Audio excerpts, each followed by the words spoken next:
The advanced poll in the gaming referendum closed an hour ago, with officials reporting a slow and steady stream of voters. Well, more than 6,000 people registered to vote in the advanced poll, with 9 polling stations overseas.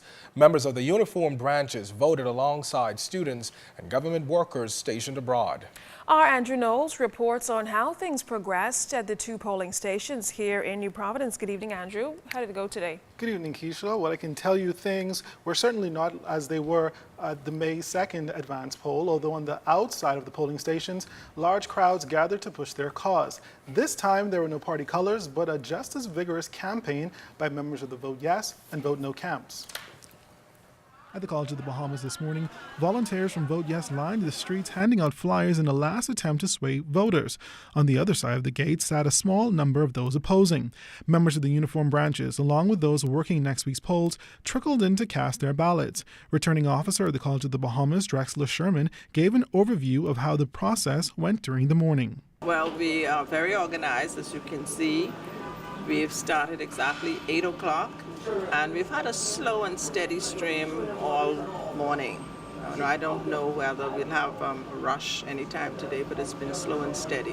The scene at the Kendall Jill Isaacs Gymnasium was the same. Although the morning turnout was slow, presiding officer for Tall Pines, Ishmael Smith, anticipated the usual last-minute rush. I would say give it as a loose percentage or approximation compared to general elections. Probably have about a tenth of the people that have been out so far compared to this time during the general elections. This time during the general elections, we would have had persons coming in from the open, and the door did not close. The lines remained at that length out the door until the close of the day, close of the polling day. That's not been the case now. If you look now, it's basically empty.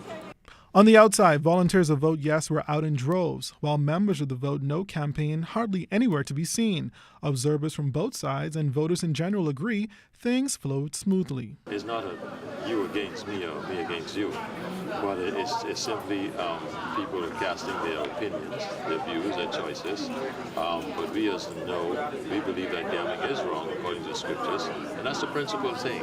Just observing and making sure that we get everybody to say yes, and that's what it's all about today. And we have a huge contingent out there for the advance poll, so we can expect the same numbers or more. You're going to expect a larger team on the 28th. There's going to be more of us out on the 28th. The process is very smooth. I think persons seem to be pretty organized inside, and it was not a crowd, not any problems. It's pretty smooth, in and out, very organized. It was quite easy and quite simple, I think, because the big crowd is in the out is there.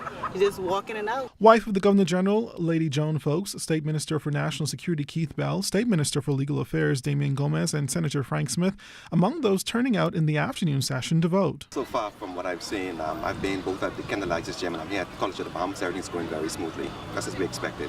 This afternoon the process was very, very smooth, and I think that on the 28th it'll be just as smooth for the wider public.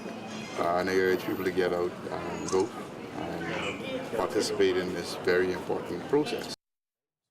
And now that the polls are closed, the presiding officers are counting the ballots. They'll then be placed back in the ballot boxes, which will be sealed. The boxes will then be taken to the Parliamentary Registration Office, where they will be held until referendum day. Andrew Knowles, ZNS Network News.